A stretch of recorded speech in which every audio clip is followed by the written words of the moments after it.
It is good to be here. You know, my manager, Bob Melvin, he introduced me at spring training. He said, Donnie's not our chaplain. He's one of us. To me, that was the greatest compliment. And it's hard in baseball because 27 years, you develop so many relationships. I mean, Scutero was one of my guys. He's over there with the Giants.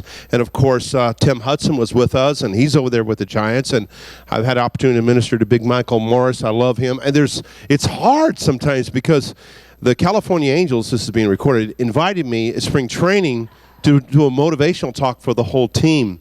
And I feel bad because they're doing really well. My wife, who is an A's fan, looked at me yesterday and she goes, "Why did you have to go motivate the Angels?" I go, "I'm sorry." I go, I Josh Hamilton, and I go back 2-3 weeks ago. I did Bob Welsh's funeral. I spoke at it, and Bobby was very close. I led him to the Lord probably 20 years ago, and Bobby died suddenly of a heart attack. And to go down to Arizona, and the whole baseball world was there. And I mean, you know, I'm telling Tommy Lasorda when he can come up, and I'm standing there, you know, all these guys. But the thing that was so incredible to see how many people came to Bobby's funeral. And everybody, you know, they showed the famous at bat where he faced Reggie Jackson in the World Series. They were showing Bobby Welsh was a pitcher, for you who don't know, last guy to win 27 games in the big leagues. And I got to utilize him and talk about him as a person. And one of the stories, Bob Melvin, our manager, that was incredible, shared with me, and Bobby liked to mountain bike, and they would race. And Bobby was supposed, this is how I started the funeral out, Bobby was supposed to race him the next day, and Bobby told him, he said, "Listen, I got a new bike." He said, "I'm going to take you out tomorrow." And Bob Melvin said, "Yeah, well, bring it. We'll see." And Bobby shows up with his old bike. And Bob Melvin said, "What are you doing? I thought you had a new bike, all the suspension, all these things." He said, "Yeah, but I came out of the shop last night, my bicycle shop." He said, "I saw a homeless guy." He said, so I gave him the bike. He gave him a $3,000 mountain bike. But that was Bob Welsh. And he was such an incredible giving person. And so it's one thing to honor a man's talent. It's another thing to honor his character and his giving spirit. And story after story, and people came up and shared. And it was a great opportunity to present the gospel to a world, the baseball world, from Tony La Russa, the entire almost 1989 World Championship team. They came and they lined up across the front. Very moving, tremendous opportunity. And I thank God for an opportunity He's given us. And I'm going to share with you a message in just a moment that I believe will bless you. But I also want to give you an opportunity to let you know, many of you every year have us here and help students go to camp. And we got 500 teenagers driving in tomorrow from all over Northern California. I had a pastor call me from another state. He goes, "I got a daughter that's incorrigible." I said, "Put her on an airplane. We'll pick her up and let me have her for a week." And that's the opportunity that we love, is for students that a lot of times nobody wants to come and spend a week at our camp. And I wanted to take you in real quick, just shortly, and show you. This is Friday last year, the end of camp. We have open mic, and some of you that have been there, students share. This went on for an hour and a half, and I just want to take two quick ones. It's a little less than 2 minutes, and just hear the hearts of these students that were scholarshiped to camp last year and what God did in their lives. Will you check it out?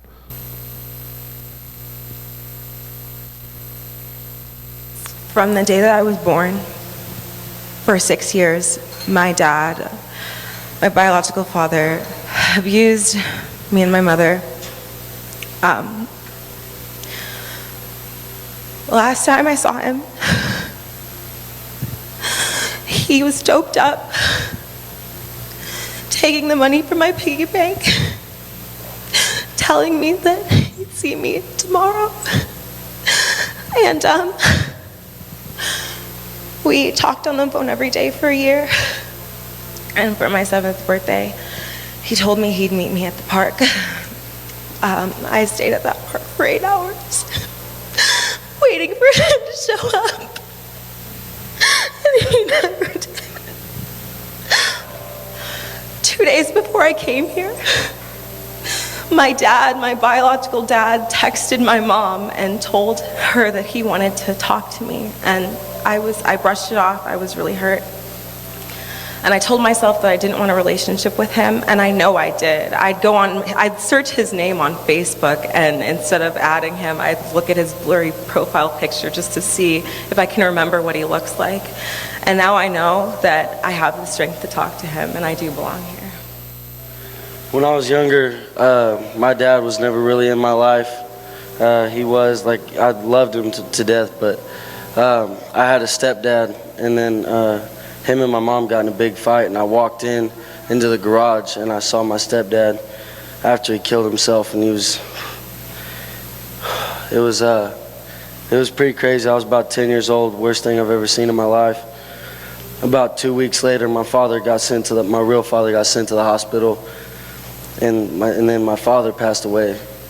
So I never had a real father figure in my life for a while, and thanks to Donnie Moore, Pastor Jahai, and everybody else, I realized that I could have a spiritual father, one that will be there for me no matter what, wherever I am, whenever I am, whoever you are, he will be there for you.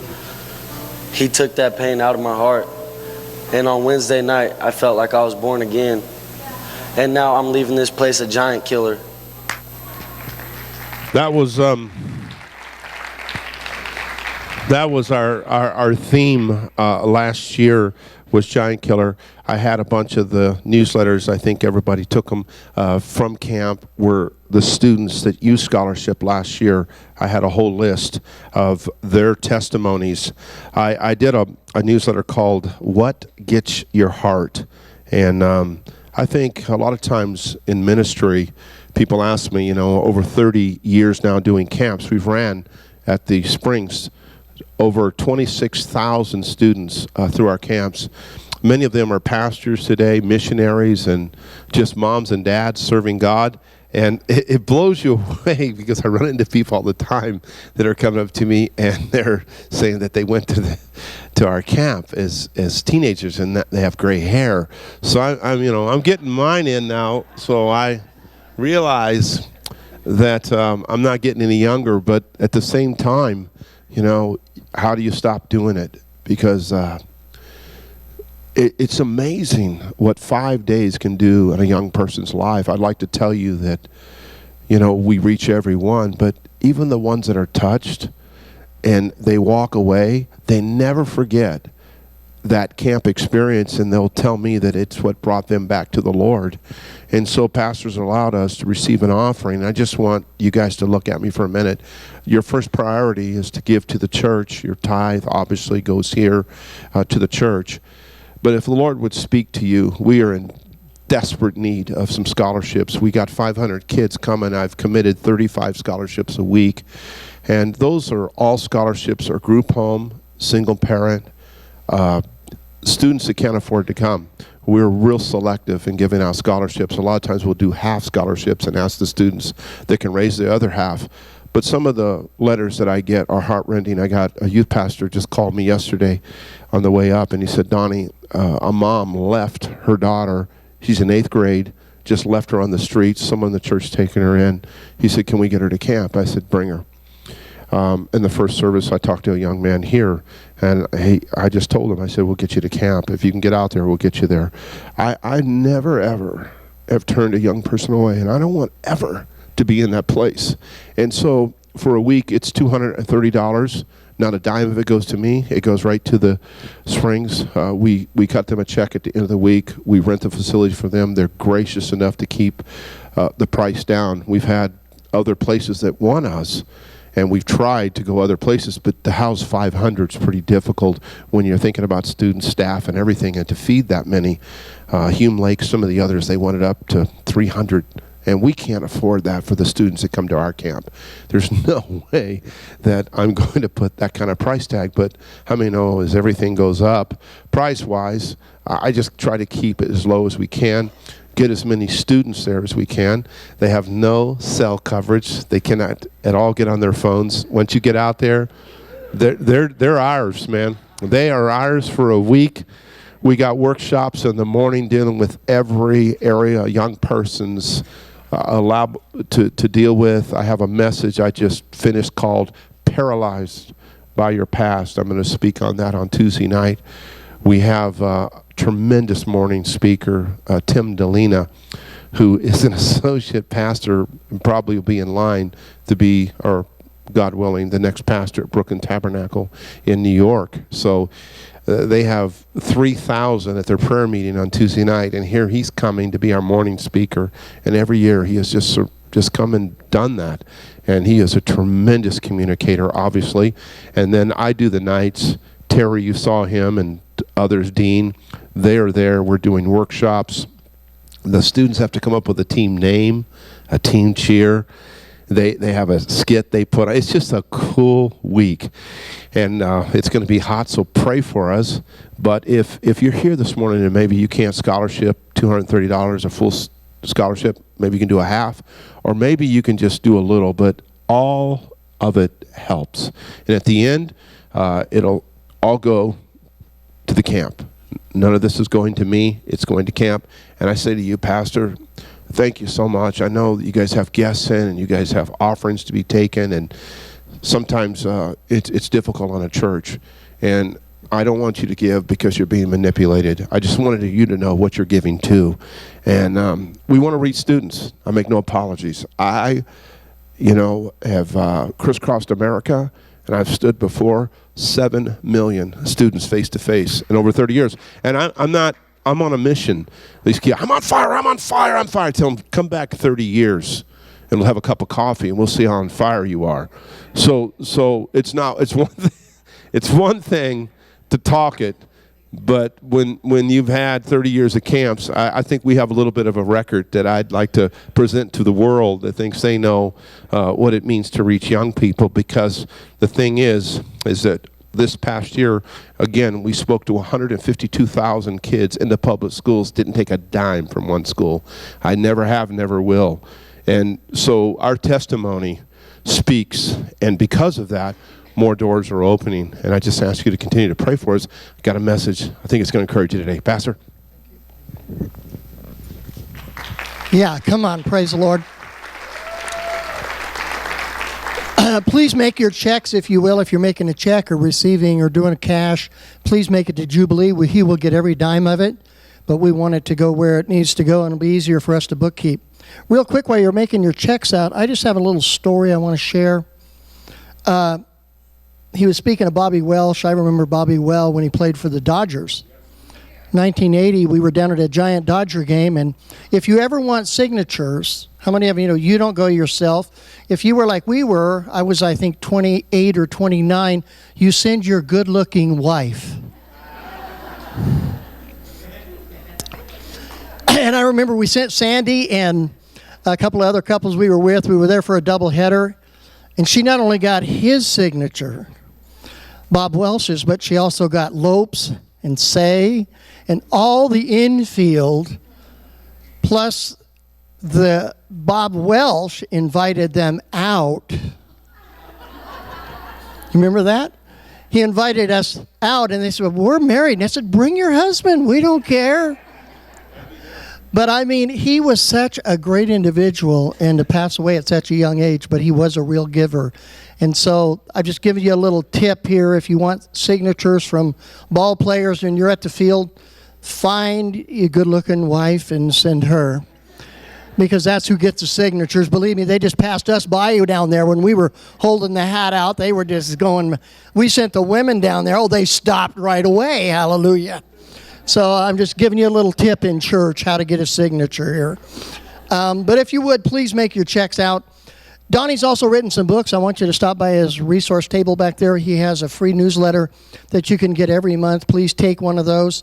But he's gotten a number of quick read books that are just awesome. One is Be Yourself. How many of you know every teenager needs to be themselves? How many of you know peer pressure is tough today? How about The Blessing or Refusal, The Fifth Sparrow, and The Father Heart of God? How many of you know these are great books to give away? I forget, I think they're $5, so it's a quick, easy read and a good price. I think if you get all of them, he said you could get them for $15. So please remember. So are you ready to bless God? Are you ready to bless teens? Okay, ushers, Father, we pray for the camps out there. We believe in the name of Jesus now as we hear a word from you, that God, we sow into good ground. We believe it's coming back to us, good measure, pressed down, shaken together, and running over. Right now, Father, we pray for every kid that's going to be out there, every teenager, God. Touch their lives. Let them not leave that place like they came. And Father, may you receive all the glory and all the honor for the souls that will be saved, the kids that will be Spirit-filled, and those lives that will be changed. We give you honor by faith right now in the name of Jesus before we see it. And everybody said, amen. Hallelujah. Ushers, if you will, quickly wait on the people. I'm going to turn it back over to Donnie. Can we give him one more Jubilee welcome?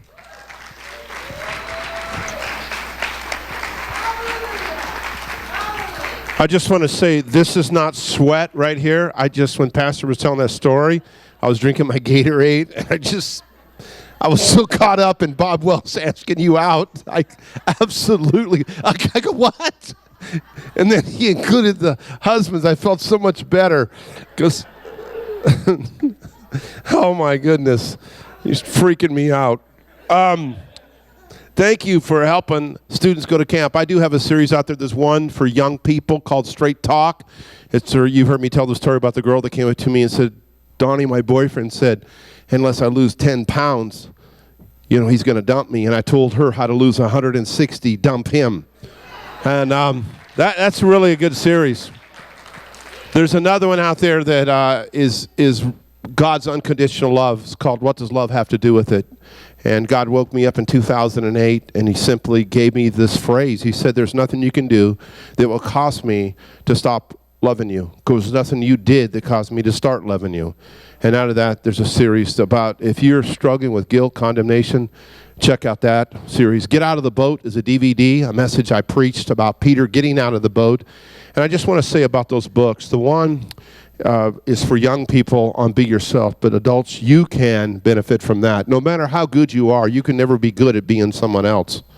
You're born an original, don't die a copy. If you copy someone else's lifestyle, the best you'll ever be is number 2. And why would you want to keep failing at being someone else when you can be a wonderful success at being you? So that is worth that one just to give out to folks. Be yourself. And then the Father Heart of God. I preached that the last time I was here, and to me, that message is so valid, so important. I think the greatest chapter in the Bible is that chapter on the prodigal son, but as I take it apart, I really look at the prodigal father and his heart toward a son that's gone wayward. How many know when he was in the pig pen, he was still a son? And so I talk about that in the Father Heart of God. The fifth sparrow is about rejection. Everybody has faced rejection. Everybody knows what rejection is, but I talk about how to deal with it when we do feel rejection. And so look at those, and hopefully they'll be a blessing to you. And if you can't afford whatever is out there on the price, then whatever you can afford. We have never put a price tag on the gospel. Everything out there, again, is going to camp to help students go to camp. Those that can help out a little more, do so. Those that can't, we want to bless you. All right, I want to read 2 passages. I usually don't preach the same message twice, but I feel like talking to Pastor and I really believe encouragement of this message, and I'm kind of putting it all together right now. And so this is new. Some of this stuff I haven't shared, but God has really breathed this thought in me. 2 Corinthians 6, the Bible says, and this is a unique passage here, and Paul is talking about, in verse 7, truthful speech, the power of God, with weapons of righteousness in the right hand and the left, through glory and dishonor, bad report, good report, genuine yet regarded as impostors, known yet regarded as unknown, dying yet we live on, beaten yet not killed, sorrowful yet we always rejoice, poor yet making many rich, having nothing yet possessing everything. I mean, it's like he's going back and forth. But verse 9, I want to lift that out and just look at known yet regarded as unknown. And then I want to quote out of the Living Bible, Psalms 101 in verse 6. I believe King David spoke for God when he declared, I will make the godly of the land my heroes. I will make godly of the land my heroes. And I look out there and I see these teenagers, like second row back, all four. You guys are in like the last service. Either you guys are in this service because someone is making you. Are you guys really like me or something? Something's going on. Did someone paid you to be, no? Some of you have that I was kidnapped and drugged to church look. You guys didn't know that you had a drug problem, right? You were drugged to church Sunday, Monday, Tuesday, Wednesday. See, you're wondering where I was going with that. See it, and then, yeah, it's amazing. After they get saved, who they then drag to church. Huh? John's over there, Aaron, and it's so cool to have son-in-laws that love God. Isn't that awesome? And I look at some of you, and I recognize, and some I don't, but for those that have gone back over the years, there's 3 stages. There's youth, there's middle age, there's you're looking good. So stop coming up to me and telling me that I'm looking good. Actually, there's a 4th stage. They walk by your casket and say, doesn't he look natural? I want to speak to you just for a few moments on Saturday afternoon heroes. What is a hero? A hero is not an Italian sandwich, a Cape Crusader, a new brand of men's cologne. You guys haven't heard that men's cologne called Hero? It lasted about a week. It's horrible. I got Versace. Someone asked me, what do you smell? I got Versace on today. And then I got my Chrome. I'm back and forth because people always are wanting, what do you have on? Sorry if I have too much cologne on today. I knew it was going to be hot. And this is not sweat. I promise. It's Gatorade. George Gallup did a recent poll, and he said in this poll of young students from the ages of 13 to 17, and over 50% of the teenagers said this: I don't have any adult I'd like to model my life after. Over 50% young people between the ages of 13 and 17 said they don't have any adult they would model their life after. What a tragic statement. We all need role models, mentors.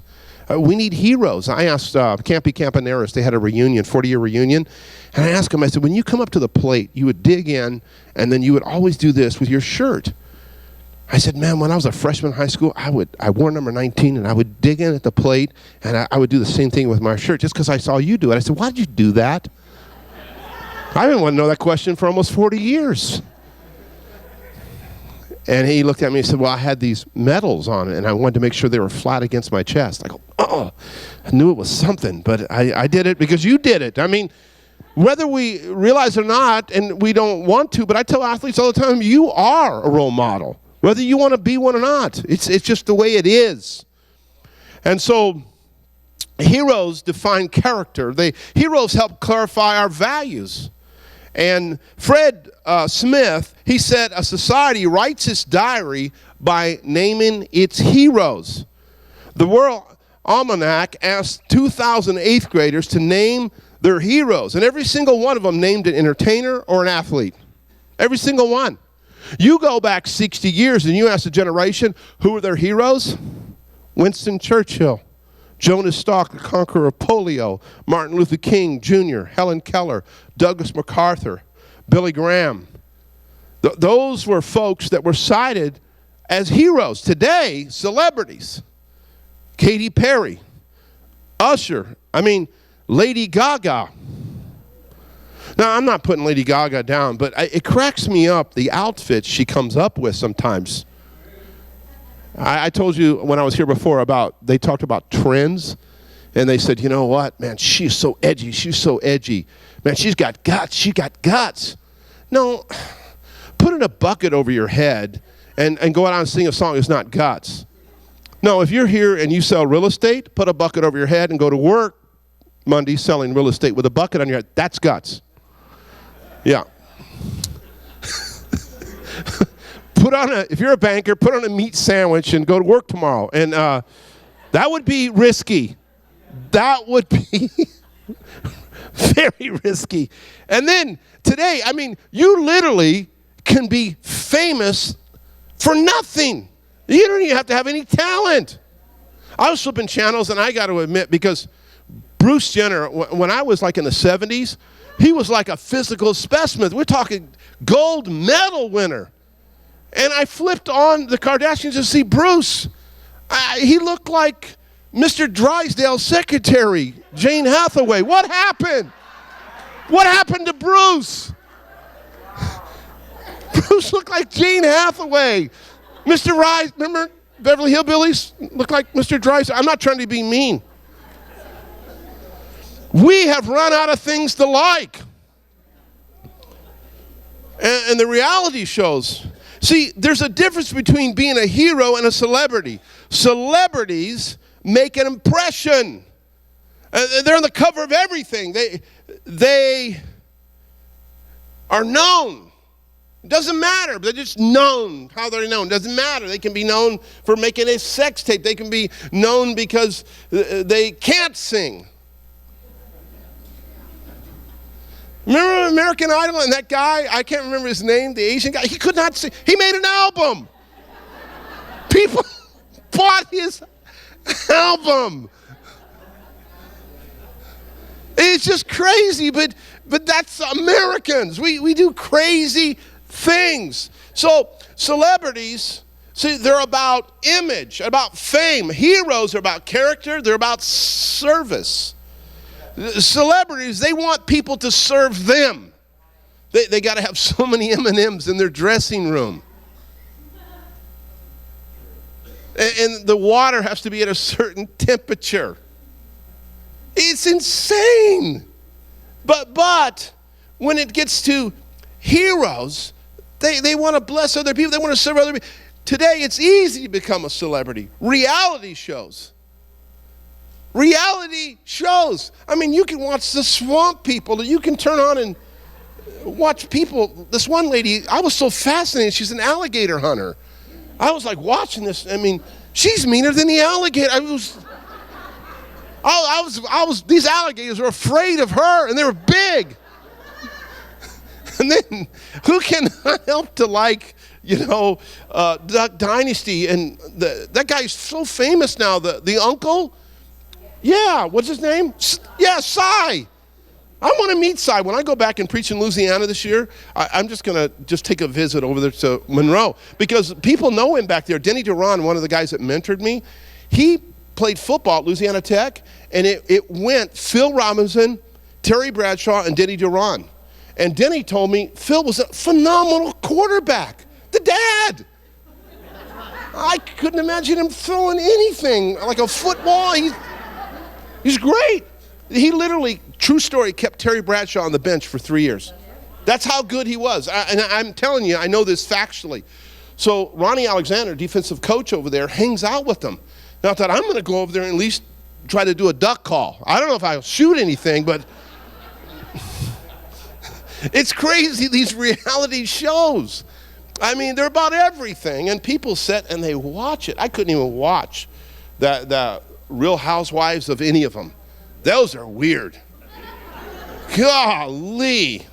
You talking about plastic surgery. No, they've gone too far. They even have a show now, a reality show about fixing the botched plastic surgeries. That's scary. That is, I'm sorry, that's scary. What if people, they go in and hey, I want to look like Madonna. You're a man. I'm sorry. There was one guy, he wanted to look like Elvis. And I'm thinking, you're not even giving the guy anything to work with. It's not good. If this guy can make you look like Elvis Presley when he's young, this guy is good. I'm telling you. I was preaching in Las Vegas, and this guy, I didn't know it, he's an Elvis impersonator. And he comes walking in his get-up. He had a show that day, and he's got his Elvis jumpsuit. He sits down in the front row, and he was like just enjoying the service, and he would elbow the guy, and he'd go, Don, it's funny. I'm thinking, no one was even like, and the other guy over here is Rod Stewart. He was a Rod Stewart impersonator. They're in costume. They're getting ready to go to their deal. It's amazing to me, and you guys, you got to understand fame, Because fame is like, I'll just take Brad Pitt, okay? It goes like this. There's 4 stages. Who is Brad Pitt? That's stage number 1. Stage 2, is that Brad Pitt? Stage 3, that is Brad Pitt. Stage 4, who's Brad Pitt? No, that's the way fame goes. I was in a school last year and I mentioned the Beatles. And this girl came up to me and she goes, who's the Beatles? They were a rock band, that was a long time ago, but you think they would kind of still know, I mean, because of oldies and music, but that's how fast things change. And when they have these old-timer games, they call them, or reunions, you see ball players come back, even for our 40th reunion, the team in 72, 73, 74, by the way, 3 years in a row, world champion. And I know, Giants, 2 years, it's been a while, a couple years anyway, but I got to give them some props. They did finally win after being there 120 years. But anyway, I don't know how long they were there. They finally did win. But my point being is when these players come back, if you don't know who they are as Hall of Famers, you have to look at the name on their back because that's how it changes. So we look at what's popular today or who's known today, and unless they're literally icons, it's like they just come and go. They passed. Who is Brad Pitt? Is that Brad Pitt? That's Brad Pitt. Who's Brad Pitt? And so when it comes to, we esteem people to be a hero if they can capture media's attention. So 2 Corinthians chapter 6, Paul said, we are unknown yet well known. And there are some things in life that are impossible. How can you have a straight, crooked road? What he's saying here in 2 Corinthians chapter 6, we do not live this life alone. There is more to our living than what we see with our natural eyes. There are more watching you perhaps from another vantage point. I was doing a youth convention in Canada, and I came out of the morning session. We went and grabbed lunch, and after lunch, they had this, in this restaurant, a wall of Norman Rockwell paintings.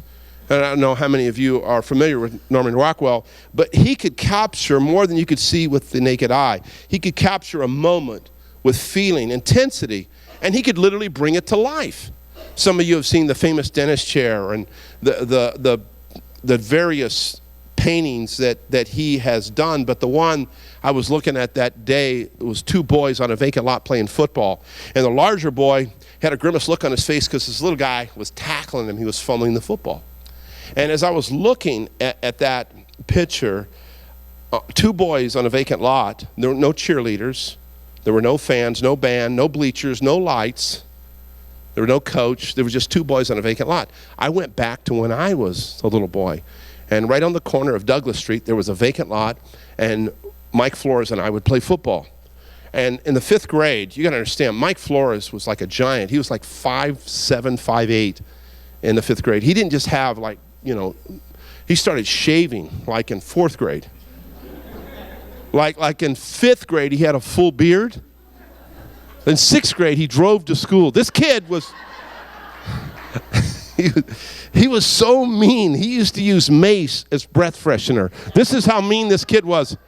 He literally was like, he was a man. And in 7th grade, he made an electric chair in shop class and gave it to his dad on Father's Day. That's how mean Mike was. And Mike would get the football, and then he would run at me, and I would try to tackle him. I mean, I would just hit him, and then he would just run right over top of me. Oh, guys, I'm telling you right now, I could not figure out a way to tackle him. I thought, you know what I'll do? I'll step by the side and let him run past me, jump on his back, and just ride him, and then finally he'll fall. Nope, that didn't work. I didn't know how to tackle him. But one day we were out there, and Mike was getting ready to run at me, and I got down really low. And he came, and I just dove with my right shoulder, hit him in the quad. And when I hit him in the quad, I hit him so hard with everything in me, he fell on top of me. But I was under him going, yes, I tackled. Spike Flores. I was so fired up. I wish at that moment the bleachers were full. I wish there were fans yelling. I wish there was a band there playing. I wish I had a coach because he would have called timeout. He said, that's the greatest tackle I've ever seen in my life, Donnie Moore. But there was no coach. There were no bleachers. There were no fans. There was no band playing. There were no cheerleaders. It was just Mike and I. And I realized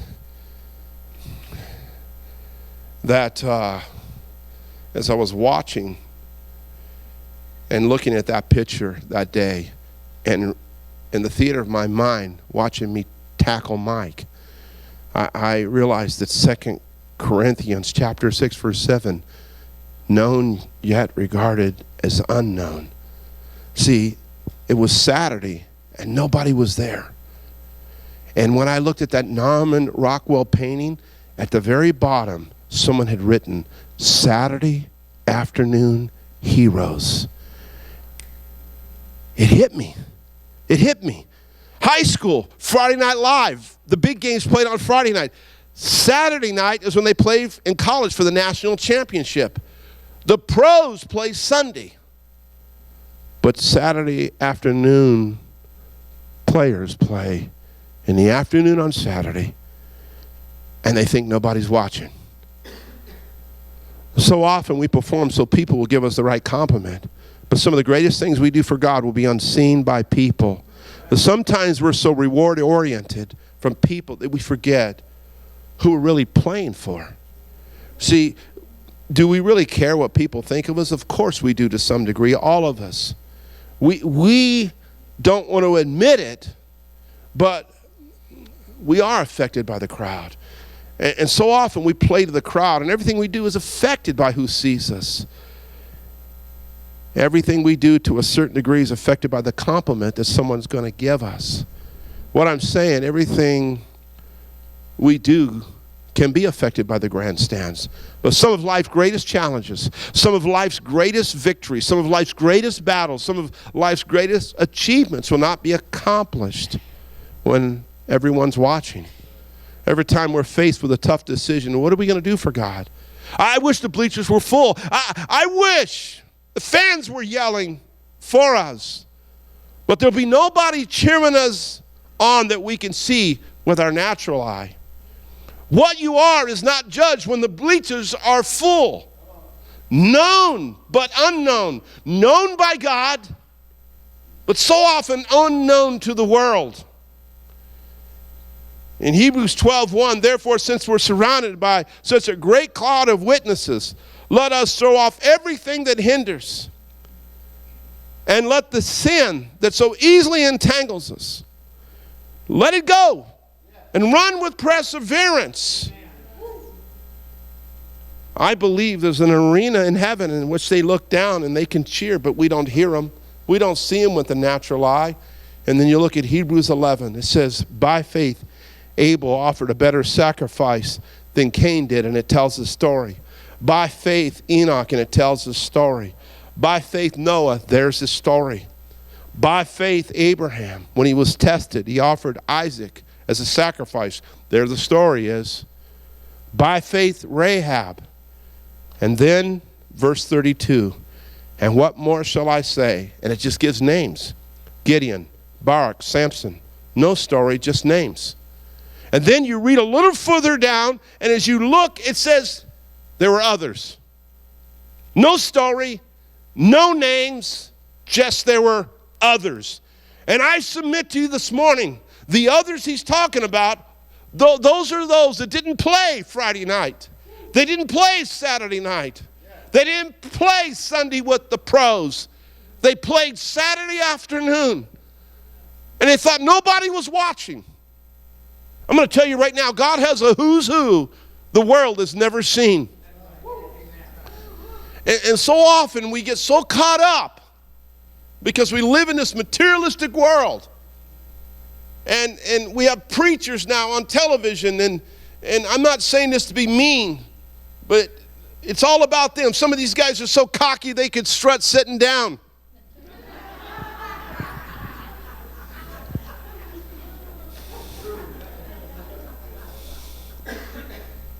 We need authentic humility, not just in the pulpit, but in who we are as a people.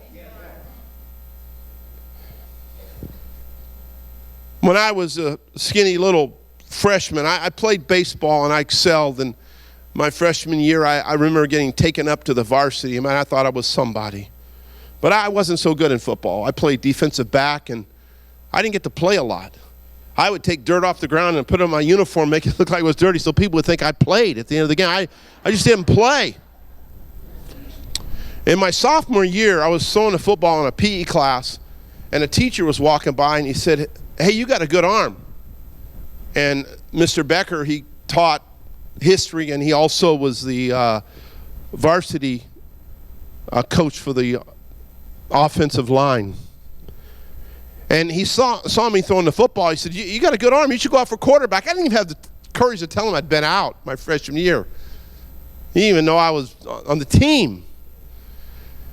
And he said, I'll meet you before school. I learned a valuable lesson from Mr. Becker. The secret to your future is hidden in your daily routine. Because I got up every day before school, and I began to play catch with Mr. Becker. We'd throw that football. My sophomore year, I began to grow. And my junior year, I went out for football. And that year, I made the varsity, and I led the HAL in passing. I came back my senior year. I was a high school All-American. I went to junior college, played 1 year, and I was recruited by over 50 colleges. And Mr. Becker, I can remember on 6 different occasions, took me out for breakfast or lunch. I remember him taking me one time to Cal, Berkeley, to watch them scrimmage. Mr. Becker believed in me.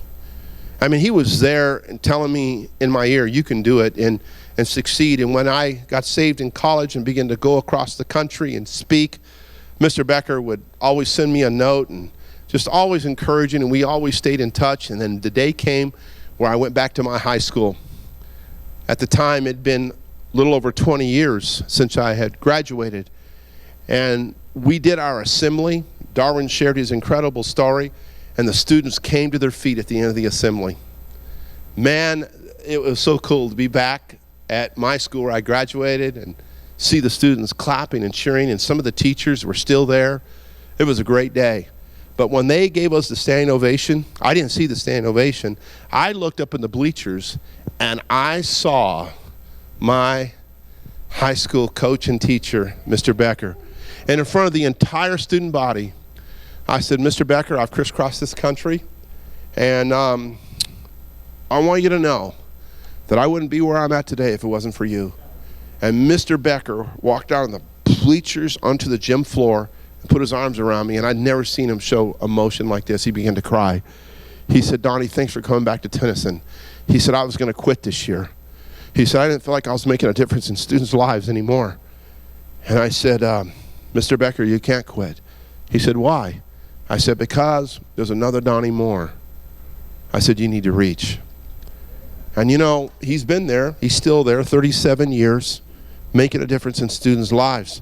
But after I finished that assembly and spent some time with Mr. Becker and some of the teachers I'd known, I went to another man's house. I found out where he lived. His name was Gene Smith, still is.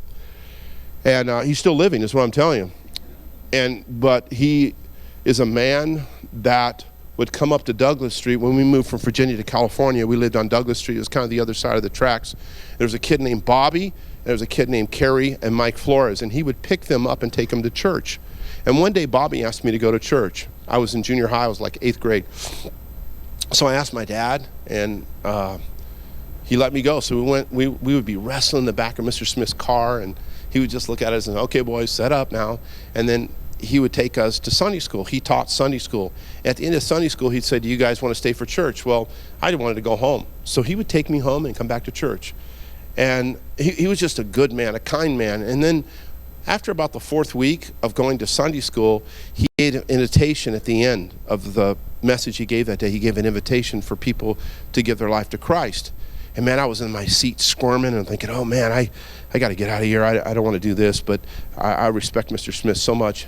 And so I just sat, and usually we were like putting spitballs in the like hymnal and killing flies and put them in and throwing at one another. And he just loved us, and he was an amazing man. In 1980, when I overdosed on steroids, I was dying in a dorm room, coughing blood up. I went over to a cabinet. Mr. Smith gave me a Bible when I was 12 years old. And I took the Bible out and I began to read it for the first time. And I didn't know how to become a Christian, but I remembered part of Mr. Smith's prayer. And he just told me, that you ask God to forgive you of your sin. I didn't know I had to ask him just for forgiveness. I thought I had to name all my sins. So for 2.5 hours, I just tried to name every sin I ever committed. So after the school assembly, I went to Mr. Smith's house and I knocked on the door, and Mr. Smith opened the door and I said, Mr. Smith, my name is Donnie Moore. He goes, I know who you are.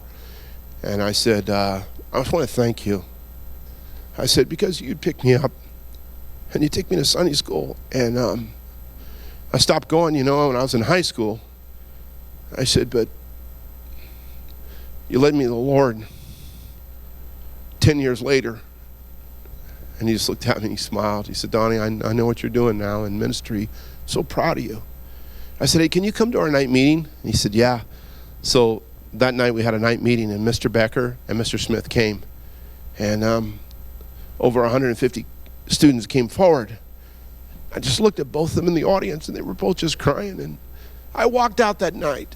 And I remember just hugging Coach Becker and saying, Coach, thanks so much. And I turned to Mr. Smith, and I just said, you still picking kids up and take them to Sunday school? He said, every week. What's amazing is Bobby is a pastor in Alabama. Carrie has made enough money to support ministries all over the world. And Mike Flores is a missionary in China. You don't know who you're picking up and taking to church. You don't know whose lives are going to be influenced because you just take time to believe in a young person. Mr. Smith had no idea the influence he had on my life. And people ask me all the time, I'm writing a book right now about things I've learned. My first chapter is nobody wakes up happy every day. You can go in your closet and pick out your suit of gloom or put on your turtleneck of depression, and it's a choice. My second chapter is don't complain about what you permit. Anything you tolerate, you won't change. Pretty good book so far, huh? Anyway, I'm writing one chapter is your setup, or your setback is your setup for your comeback, and it's just dealing with failure. Well, the point I'm saying all that is because I've learned a lot from adults and mentors in my life. But I want to tell you what I learned from a 17-year-old in Marysville, California. We were doing schools that week, Lyndhurst, Marysville, and when you do an assembly, after you finish, the popular kids approach you first. The athletes, the school, officers, president of the school, student body, officers. They're so kind, and they want to ask you questions. Did Katy Perry really come to your camp?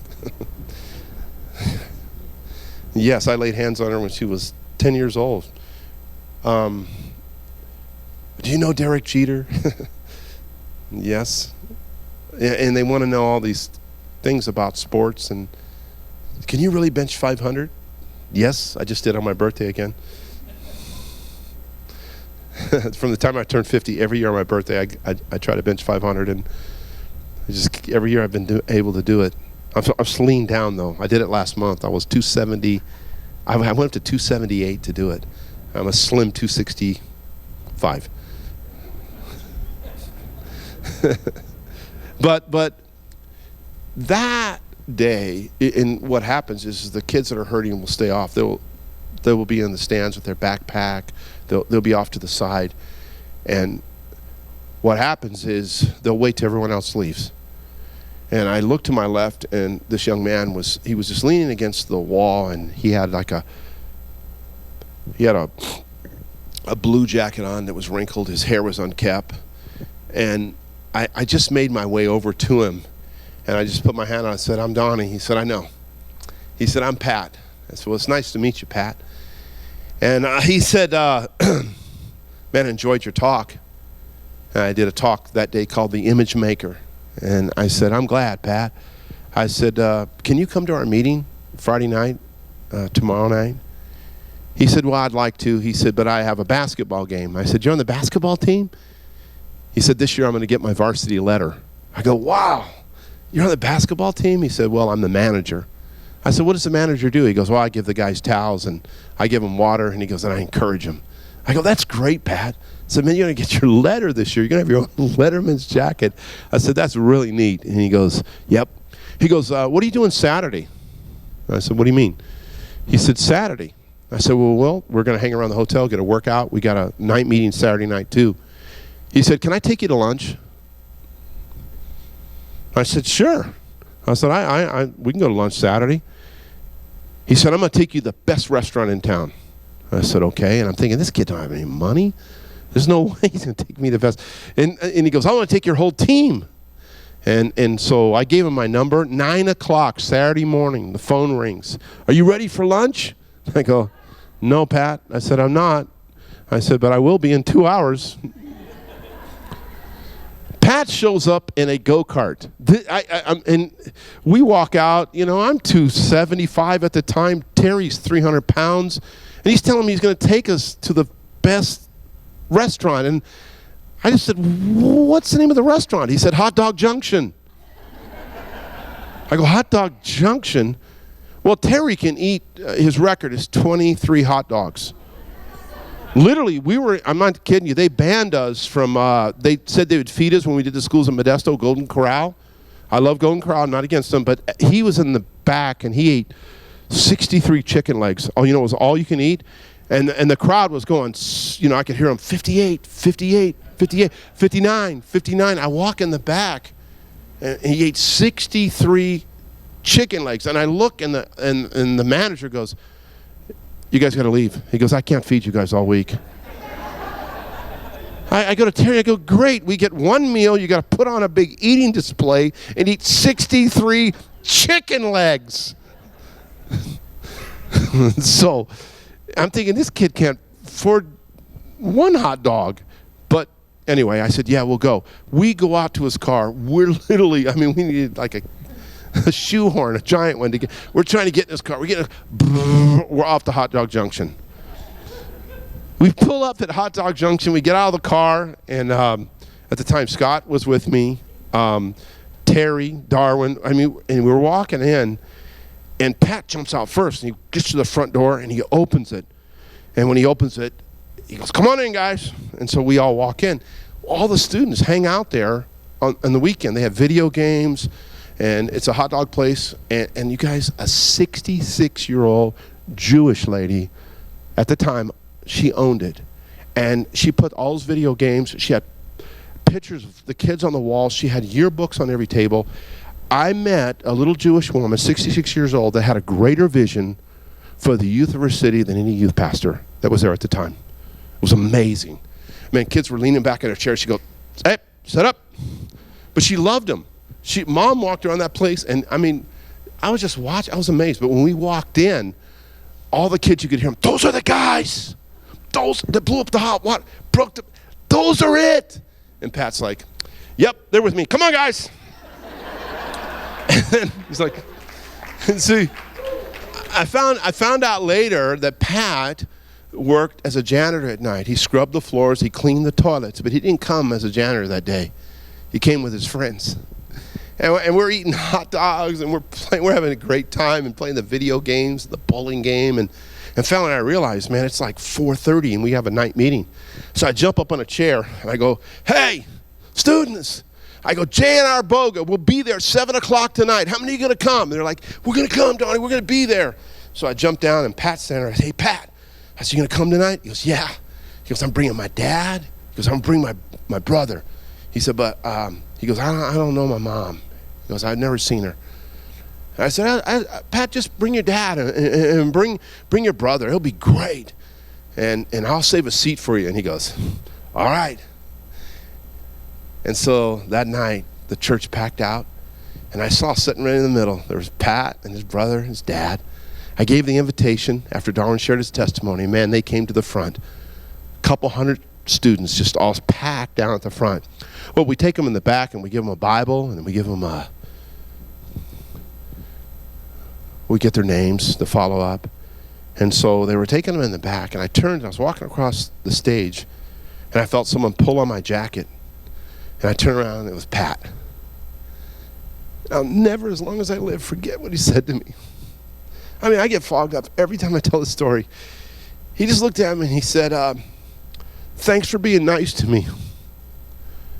People are not usually nice to me.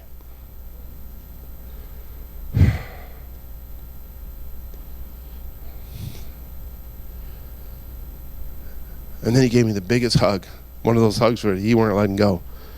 And then he pulled back and he said, you know, today was the happiest day of my life.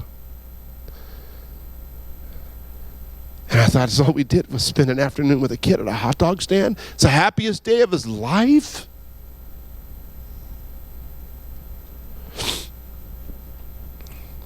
I remember we got in the car, it was Saturday night, late, and we were leaving, and I turned to my guys on my team, and I said, hey, guys. I said, what day is it? And they said, well, I don't know, Saturday? I said, yeah, it's Saturday. I said, if it all we ever are is Saturday afternoon heroes to the Pats of this world, I said, so be it. You know, folks, I learned a great lesson from a 17-year-old boy. Thanks for being nice to me. You know, when we're nice to people, and you know, people ask me, they said, Donnie, why do you still go in the schools? Why do you still break bricks? You got to understand, when you're doing feats of strength, to so many of those kids, you're bigger than life. And they already have enough heroes they can't touch. And I'm well aware of when they come up and they want to touch you. We were doing schools in NorCal, and it was Sunday, and we, back then, you know, had churches still had Sunday night services. We were doing Sunday morning, Sunday night. We're starting schools on Monday. And I went outside, and we were getting the plywood in the van and the trucks to set up for the school assembly. And this kid, he just kept riding around our car in a circle. His head was shaved, and he kind of had buck teeth. And he was just riding in a circle. He goes, hey, you guys. He goes, what are you guys doing? And I said, we're going to do some schools. He goes, you're going to do Gray? You're going to do Gray? I go, yeah, it's a junior high. We're going to do Gray. He goes, yeah, I go to Gray. I go, really? It was like 10:30. I said, man, what are you doing out here at 10:30? Shouldn't you be at home? He goes, my parents don't care about me. I go, what? He goes, my parents don't care about me. He said, you know, they go in their room and they put their towel down, and he goes, and they smoke their weed. He goes, they don't think I smell it. I smell it. He goes, my stepdad, he goes, he tells me every day he wishes I was never born. I go, what's your name? Sean. Hey, Sean. I said, I'm Donnie. And I said, you go to Gray? He goes, yeah. I said, we're going to be at Gray junior high school on Tuesday. And I took out a shirt, and I said, could you wear this shirt on Tuesday? And I gave him a Radical Reality t-shirt. He puts it on. He goes, you bet I'll wear it.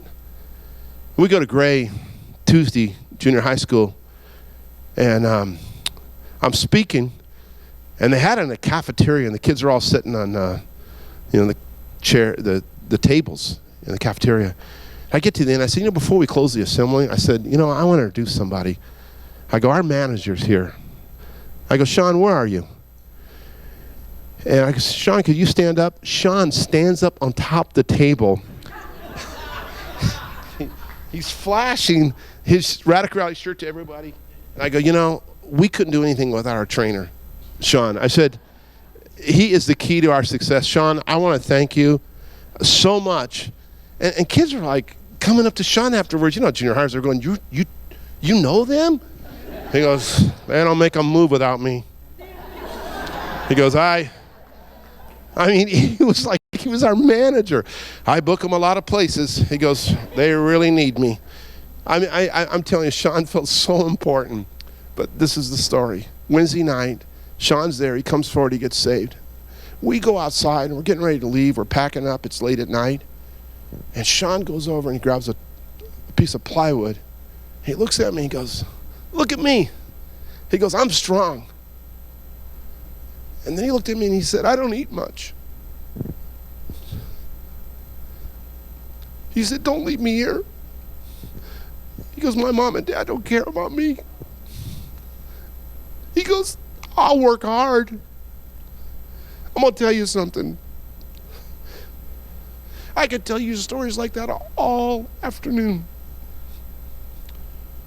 Where we were in